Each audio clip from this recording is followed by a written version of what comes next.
Hi, welcome to the Newbery Chronicles. This is a podcast in which two readers go through every Newbery Medal winning book, and then we talk about them. I'm Michael. And I'm Rebecca. And this time on the podcast, we're going to be talking about the 1992 Newbery Medal winner, which is Shiloh, written by Phyllis Reynolds Naylor. But before that, a couple of things. First, don't forget that you can email us your thoughts, your hot takes, your unpopular opinions at newberrychronicles@gmail.com. Also, don't forget that we're now subjecting you to a few minutes of us talking about things that we're currently reading. So we'll get into that, and then we'll talk about this book, Shiloh. Rebecca? Yeah. What have you been reading? Well, I'm still reading Bel Canto, which I shared that I was reading last time we did this podcast. Here's the thing about me. I go through a lot of audiobooks, but if I'm reading a physical copy, it is hard for me to find time in the day to sit down and read the physical copy, so those take me longer. Well, you can talk about your audiobooks. Well, I know, but I'm just saying I'm very interested in Bel Canto, and it's not because I'm not interested in it that I'm not done with it yet. But anyway, I am really enjoying that book. I feel like I talked about that one last time. Or no, I was just starting it. But anyway, any new thoughts? That book is about, it's about a hostage situation in which this beautiful singer has been invited to sing. She's an opera singer. Invited to sing at the birthday party of a businessman who this country has invited to come here because they want to do business with him. He actually has no interest in doing business with them, but he loves this singer and wants to see her in person. And these guerrilla soldiers want to take down the president. And everybody that is a somebody is supposed to be at this party.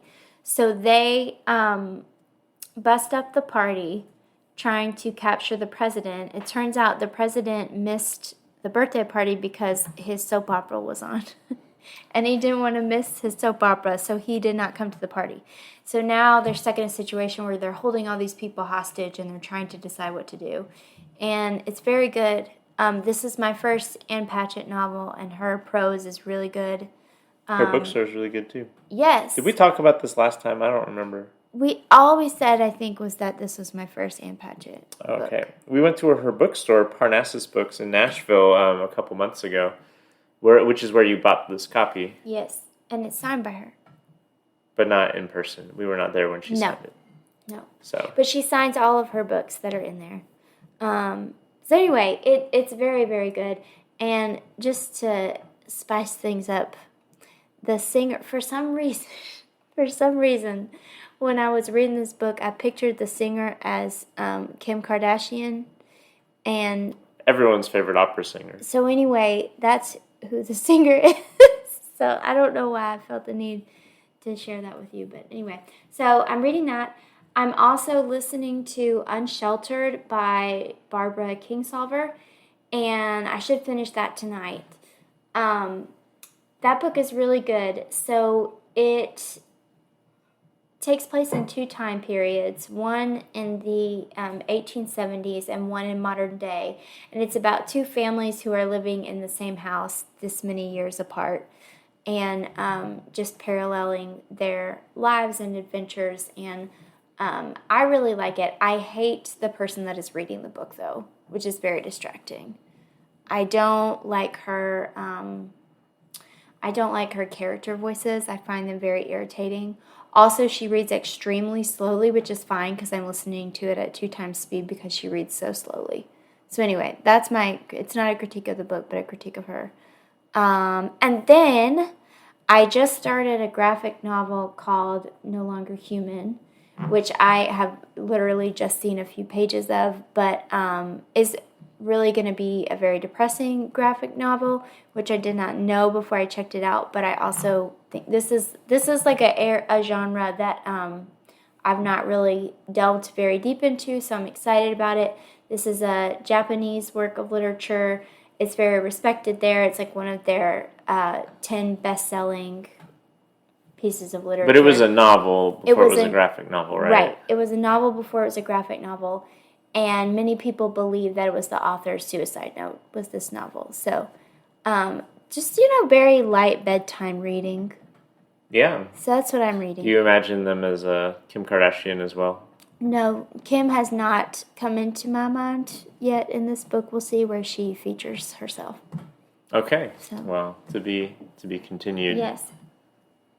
Your turn. My turn. Okay. Well, last time I talked about how I was reading Ulysses and this Bible commentary, and I'm done with both of those. So now, all I'm reading, because school has started, so my reading time is a lot less. I'm reading W.E.B. Du Bois, the famous writer, civil rights activist and thinker, has a biography that he wrote of John Brown, the abolitionist, probably most famous for his Harper's Ferry raid, which on was my birthday. On Rebecca's birthday, the second best thing to happen on Rebecca's birthday. Anyway, famous for that, kind of a failed attempt at an insurrection, to inspire an insurrection of enslaved folks against the slave masters. And he was, I've learned, the first person in the United States executed for treason, which maybe tells you something about the United States' priorities as a country, that the first person they executed for treason was someone trying to end slavery. But anyway, it's been good. It's a really old book. I don't usually read nonfiction stuff from, I think it was published in the late 1800s, early 1900s. I don't remember the date exactly. But, the style and kind of expectations of a biography from that time is different. So that kind of takes a little bit of getting used to. There's a lot of rhetorical flourishes that people probably wouldn't put now in books and stuff, But I have always known John Brown as the person who did the ferry raid, and that was about it. But he's got a pretty engaging life. And I mean, the majority of the book is about his abolitionist activities, which, for people who don't know, he also was instrumental in a bunch of the kind of pre-Civil War battles that happened over Kansas and whether or not Kansas would be a slave or a free state. So there's quite a bit of stuff about that. And then I'm getting to the part where he's starting to plan the ferry raid. And I think one of the things that's interesting to me about this is that I think that John Brown is kind of for a lot of people, a historical curiosity, in the same way that a lot of failed insurrectionists are, like Nat Turner or, what have you, where it's there was this one person and they tried to start a war and it didn't work. And that was the end of that. And I think something I didn't realize, but is coming out in the book, is how thoroughly networked he was throughout the abolitionist cause. He was friends with Frederick Douglass. He was acquaintances with a lot of the kind of northeastern abolitionists, in Massachusetts and stuff. At one point in this book, he talks about meeting Henry David Thoreau and Ralph Waldo Emerson, and also Bronson Alcott, Louis May Alcott's father, who are all part of some society that he was asking for money for to fund his Harper's Ferry raid.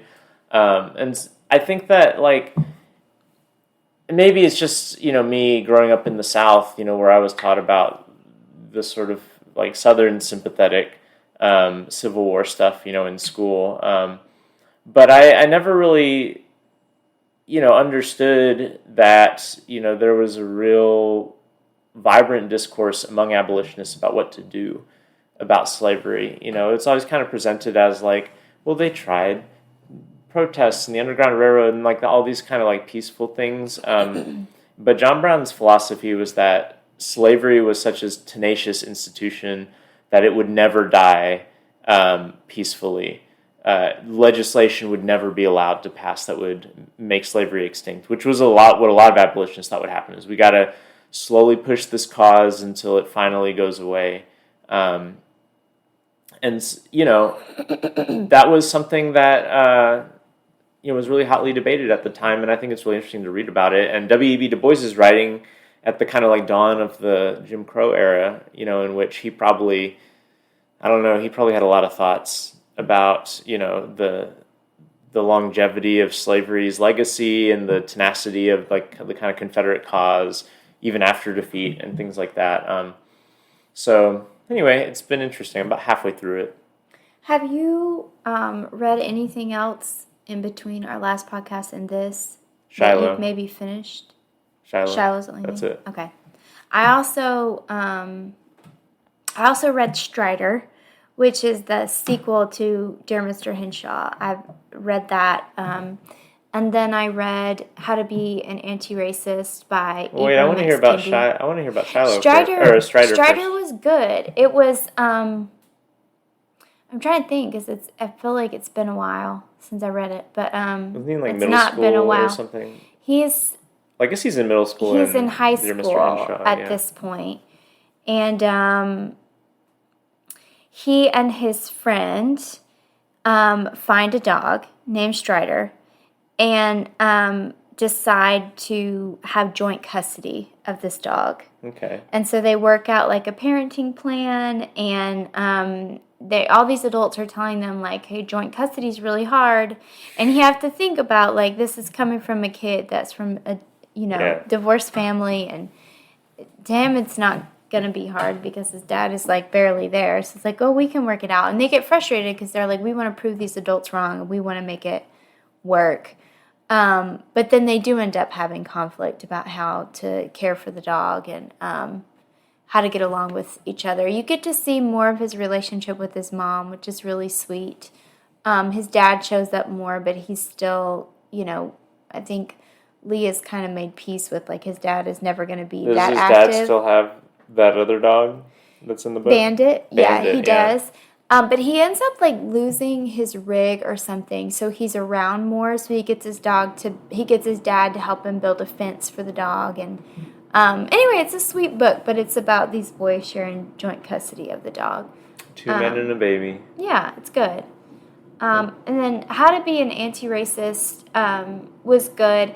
Michael and I read... That's Ibram X. Kendi, right? Yes. Michael and I read his larger tome, Stamped from the Beginning, which is just a history of racism in America. So a lot of those same ideas are in this book, but he adds more narratives from his own life. And what I found to be really meaningful in the book was his own, deconstruction with racist ideas that he had internalized, which shaped the way that he viewed himself and other black people, and how he's really, so he's doing a very deep self-examination while he's also offering readers who I think largely this book is for a white audience, because that's who's going to pick up this book, who's interested in, how do I not be racist? Those people are typically who are going to pick up a book like this. So I think he does offer a lot of helpful perspectives there, and how you reshape your thoughts and ideas, and providing the history behind those thoughts and ideas, while also doing a lot of self-examination of how he's been influenced by these same ideas and has been a part of his journey. What I also appreciated was the version that I listened to was a revised paperback edition, in which he's offering a lot of notes on the original of this is what I've learned since then, this is better language for this, and kind of that thing. So I appreciated that. It also made me reflect on I think I have this tendency to be well, I'm going to do things the right way right now, and once I learn them, then I'm done learning that thing and I'll go on to the next thing. And I think what he really challenges is that this journey of being an anti-racist, this journey of being human in the world and growing, is constantly rethinking your ideas and your language and your thoughts, and that journey is not going to stop. And that self-reflection is not you're a bad person or here's what you did wrong, but just that ever-growing awareness of we can always be kinder, and we can always be more caring for one another and for ourselves. And so I appreciated that perspective on it. I also just listened to Handmaid's Tale by Margaret Atwood.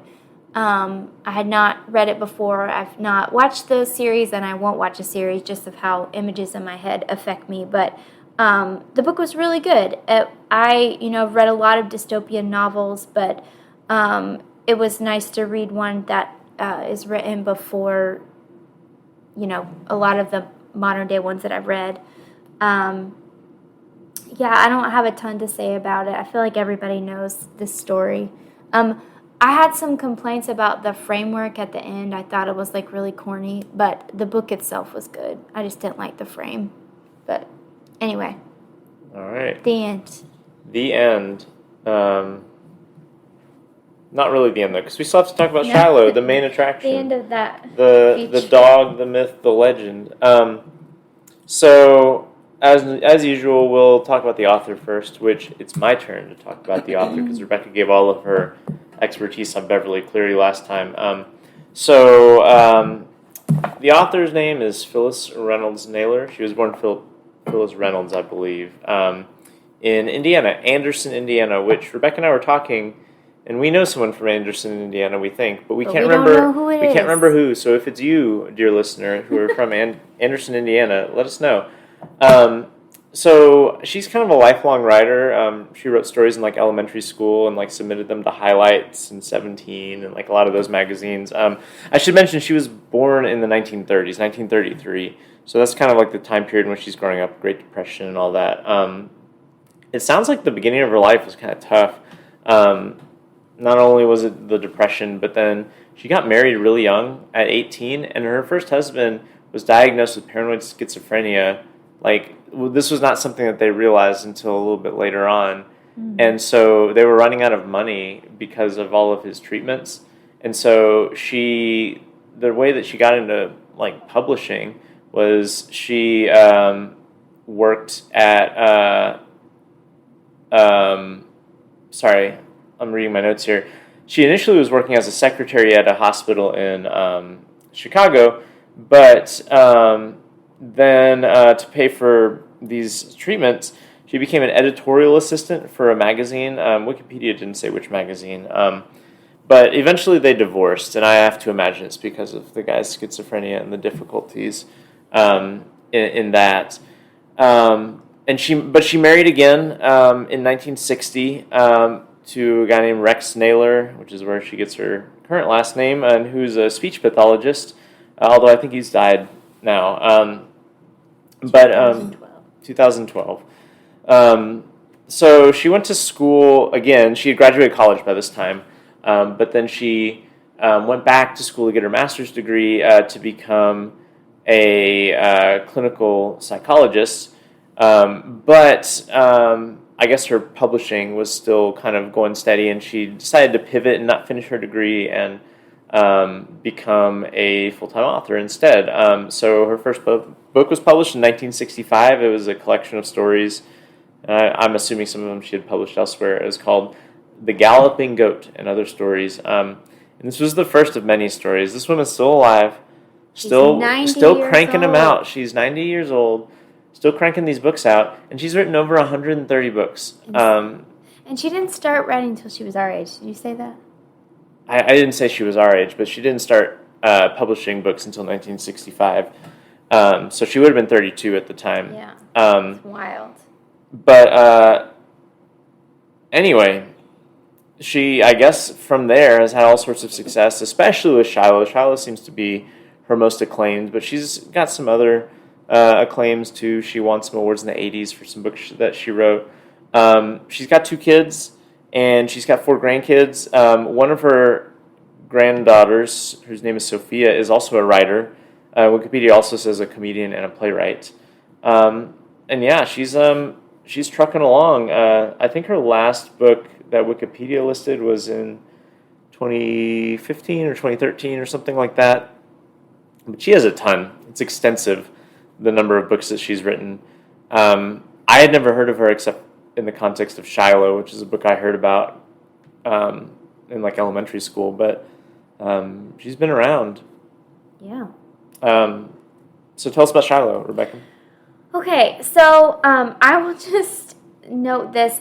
Neither of us had ever read Shiloh before, but this story is very familiar to me thanks to my brother who loved the 1996 movie, and we watched it often.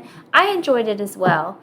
And so I just want to say that I feel like that movie there's some like differences between it and the book, I feel like they do a really good job with the story. So if you like this book, I would suggest the 1996 movie. I think the acting's really good in it. The author Anyway. liked the movie too, apparently. She did. I've not seen it in a long time, but when I was reading this, I was hearing the characters say the things because the dialogue's pretty true to the story. Anyway, so Shiloh is the first in a quartet about Shiloh. Who is a dog. Yes. It also, beyond just the Newbery, it also won the Sequoia Children's Book Award, the Mark Twain Readers Award, and the William Allen White Children's Book Award. In 1986, I already said it was adapted into a movie. It is the 65th book written by Naylor, and she decided to write this. Did you read about this? After her experience. Okay. She decided to write this after an emotionally taxing experience in West Virginia in 1989. They were visiting some of their friends, and they encountered this dog who had clearly been I did read about this because it's in the back of this library copy of the book. Okay. I did not know this story, or if I did, I have forgotten it. But anyway, she was visiting these friends that lived near Shiloh, West Virginia, and this severely abused dog started following them and then ended up camping out in the front yard of her friend's home. And so when they were leaving, she was just still very distressed about this dog. She cried about it on the way home, thinking about him. And this is what her husband asked, which please don't ever ask me anything like this because I thought it was so rude. But anyway, her husband asked her if she was going to have a nervous breakdown or if she was going to do something about it. And that's very supportive, clearly. Are you gonna shut up or do something? But by do something about it, he meant write a book, and which she did. And I will say her friends ended up adopting this dog and named it Clover, which I thought was sweet. They should have named it Shiloh. Well, she named it Shiloh because of their proximity to Shiloh, West Virginia. That's why they named it that in the book too. Yes. So the protagonist of Shiloh is Marty Preston. He's an 11-year-old boy whose family is not very wealthy. They are any extra money that they have goes to caring for their ailing grandmother. This is a family with 3 children in it, so pretty low-income family.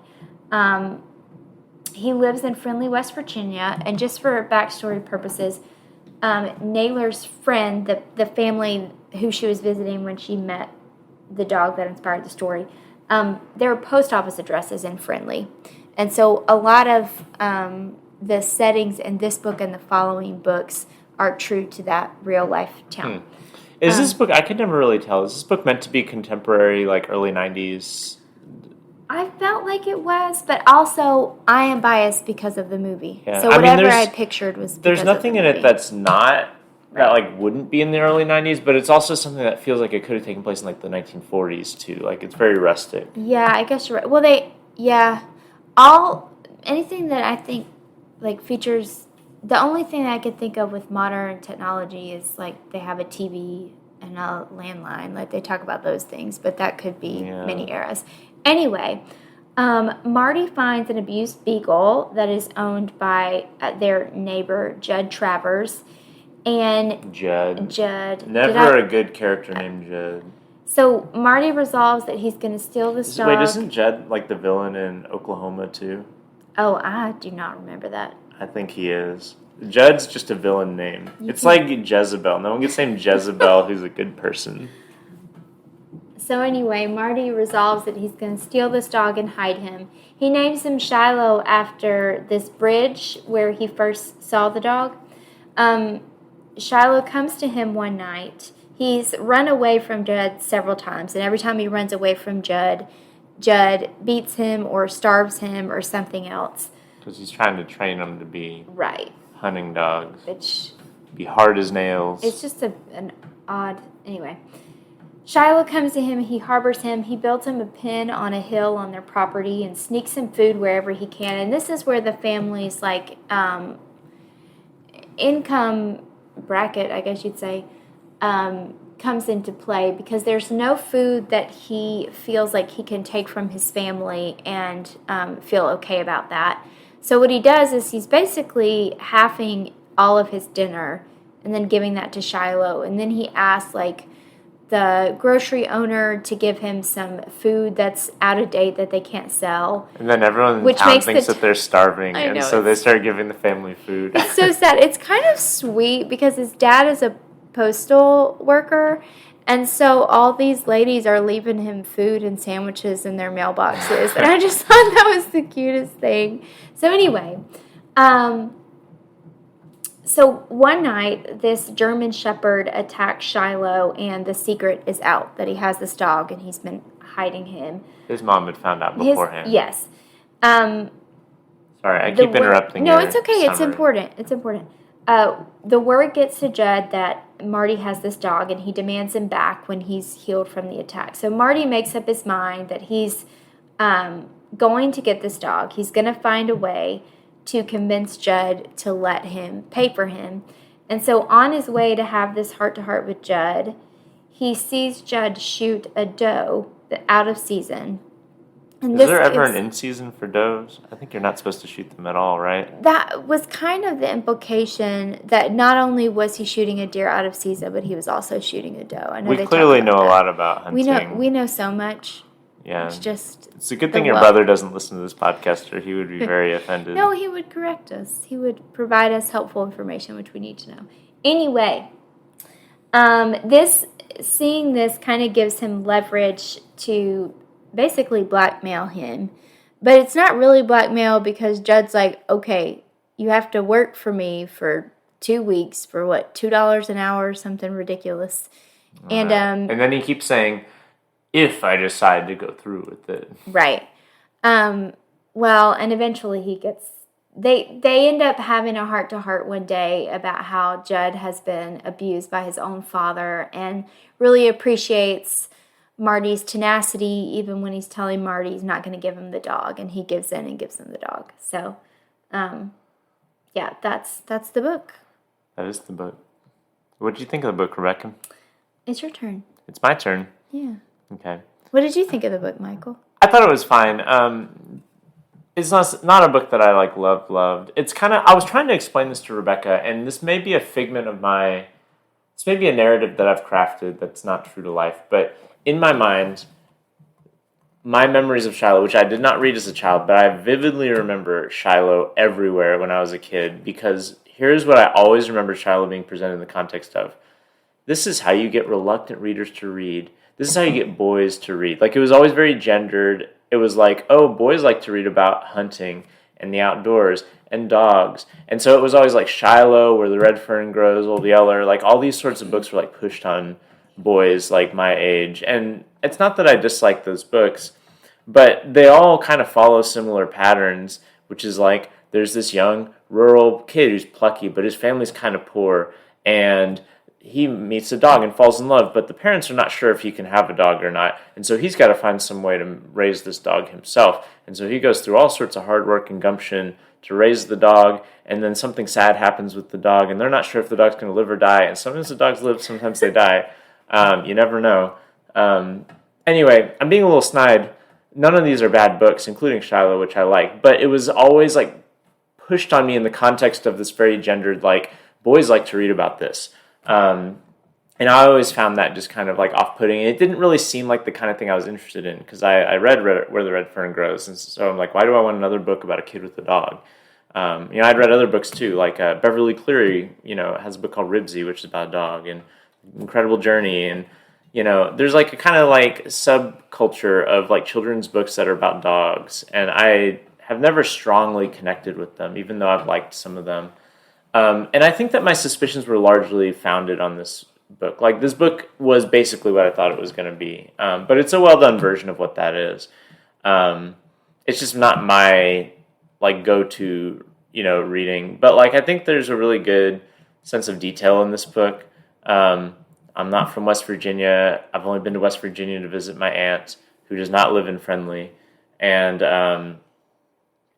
but I feel like that, like, this is a pretty well rendered thing. I don't know if it's, accurate, but, it might be. She seems to have close connections with it. And, like, just some of the stuff that goes on is just very interesting. Like, this kid's always eating around gross things in his food, for instance. And I just think that that's really interesting. Like, the book opens with the kid eating this. I don't know if it's a rabbit or something. His father's hunted and brought home this critter that they're going to eat, and so he's trying to make sure there's not buckshot in the meat that he's eating. He's like having to eat around the little shot pebbles things. Again, I'm very knowledgeable about hunting. And later on in the book, he talks about on multiple occasions eating these peaches, but he always calls them wormy peaches. Like they have a peach tree, but I guess it's infested with worms, or maybe like just the ones that fall on the ground have worms. I'm not sure, but he's always eating it, and he talks about eating around the worms and spitting the worms out from the wormy peaches. And there's just some really great like imagery and like details like that I think are good and kind of flesh this book out. I like the character of Marty. I like his whole family. They're kind of interesting. You know, they're fun to read about. They all have like really defined personalities. Judd is like, you know, kind of like an interestingly reprehensible guy. You know, he's kind of one note, but he's the kind of guy you like love to hate. You know, because he's just so awful. Anyway, I don't have like a ton of really specific positive things to say. Like, it's not a bad book. It's not a book that I'm like super enthusiastic about either, because I've read this kind of book before. I don't really understand. Maybe this is getting too into the negative now, but like we were reading on Wikipedia beforehand, like, but Shiloh was huge, like for her, Naylor. Like it's by far her most acclaimed book. It had a movie adaptation. It's like it was the like modern. I think it was the Modern Library named it like one of the best, like 100 best children's books of all time. The TEA, or not TEA, the NEA, the National Educators Alliance, which is like the nationwide teachers union, listed it as like one of the best books for kids. And I guess I frankly don't really understand that, having now read it. Like, I don't understand being this enthusiastic for this book when I think there's a lot of books that are pretty similar. But it's good for what it is.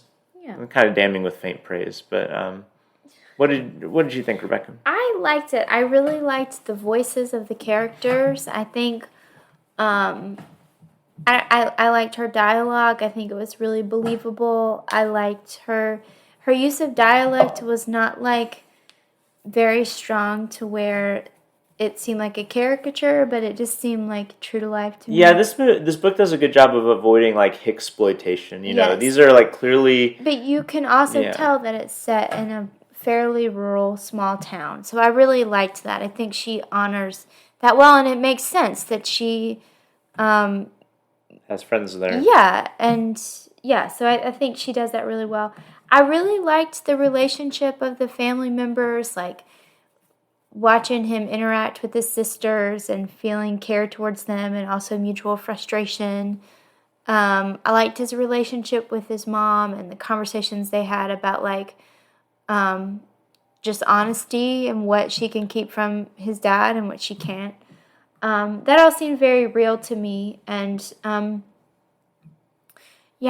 really liked that. What I really liked was that just the explorations of the different ethical dilemmas in the book, and I think that she has some pretty insightful questions. And what was interesting to me when I was researching is that the questions that she has Marty ask out loud are the ones that she asked herself when she found this abused dog, and then tried to put herself into the perspective of an 11-year-old boy who would be doing this. And I think we all remember when we were children, before we were bogged down by like the demands and concerns of adults, we had our own demands and concerns that were very real and vivid to us, and some of the rules of adults just didn't make sense to us. And you definitely see that in Marty and this exploration of what does it mean to own a living being? Yeah. And what are your rights to that living being? And that is true. And like I think some of the adult rules still don't make sense. Like it's very typical. I think a lot of people would still say this today, but it's presented in the book as patently absurd, like the adult justifications for why they can't just steal Shiloh. Like this dog who's very clearly being like abused within an inch of its life. Right. And Marty's like, oh, we got to save this dog, and his dad is just dead set on, no, that's Judd's property. We got to return it to Judd.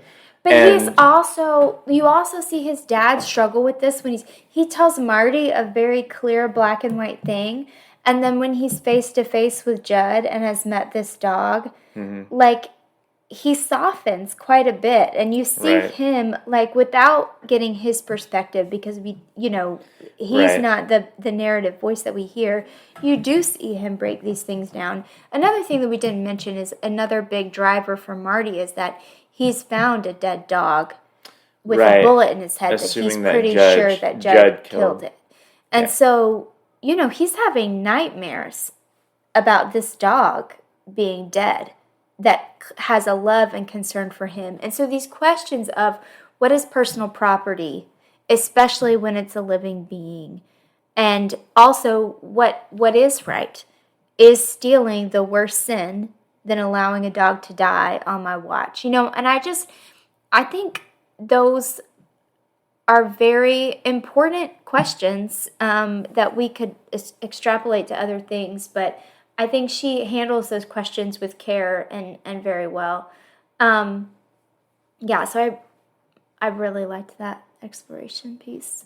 Yeah, it is interesting because like I said, like, I think it's pretty realistic to say that, like, an adult would be like, well, no, that dog belongs to someone else, we're going to take it back, and that's more important than dog's well-being. Although I think a lot of people would say otherwise too. But, like, there's a lot of, like, the ethical stuff in the book that I do think the book ends up kind of, I don't know, maybe this is not giving the book enough credit, but I think the book ends up simply taking Marty's side on all of this stuff. And I think that it is set up to take Marty's side. So, like, for example, Marty has some questions about whether or not it's the right thing to blackmail Judd about the dog. But ultimately, it works out for him, and it's fine. And I think that, like, any reasonable person would say, if you're not going to outright steal the dog, then what Marty did is the next best thing. But it's just kind of like a random thing that falls out of the sky that Marty's able to exploit this. Judd, who's a very mean person and would never sell the dog, he would rather kill the dog than sell it, basically. Just out of spite, yeah. And I don't know, there's, like, a kind of convenience to it where, like, these ethical questions are kind of, like, resolved by the end in ways that simply flatter Marty's perspective, in ways that don't really deal with the ethics of it. Like, the fact that he sees the deer shot out of season saves him from the question of should he steal Shiloh or not. He doesn't have to actually sit down and answer, is stealing more ethical than allowing a dog to be mistreated? And the same thing with the blackmail, which is that he blackmails the guy, and then in the end it all works out. He doesn't actually have to go through with a lot of the things that he was worried that he was going to have to go through with. Judd threatens to not, go through on their deal because, he's just that kind of guy, but then he ends up doing it anyway. Like, I think I probably didn't, like, connect with the ethics that much because they're not really, when I was reading it, they weren't really allowed to be as thorny as would be interesting to me as an adult. But I guess it's important to recognize that me as an adult is not the audience for this book, and maybe these are things that kids would have not thought about. Another big ethical dilemma is they don't really have the money to care for this dog. And so Marty also feels like he's burdening his family with another financial situation that they can't really deal with. And how also I think it's important that Judd is also a person in poverty, or right on the edges of it, and so just,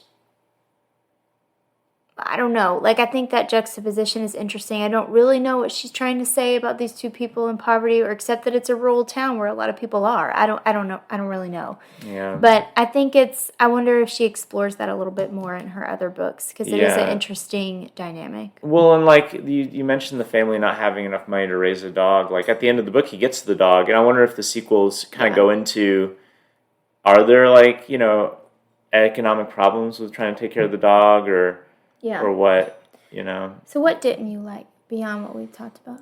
I don't know if there's anything I didn't like about the book, and, like, I wouldn't say it that strongly, but I think my biggest thing is I'm simply not interested in boys trying to own dogs. And I understand, like, I'm just not a pet person. Just not your genre. I'm not a pet person, and so I already have that thing going against me, which is that I don't have a built-in affinity for animals like a lot of people do.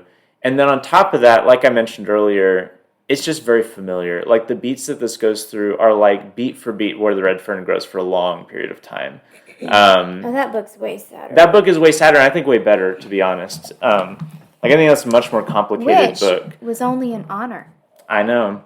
I remember that.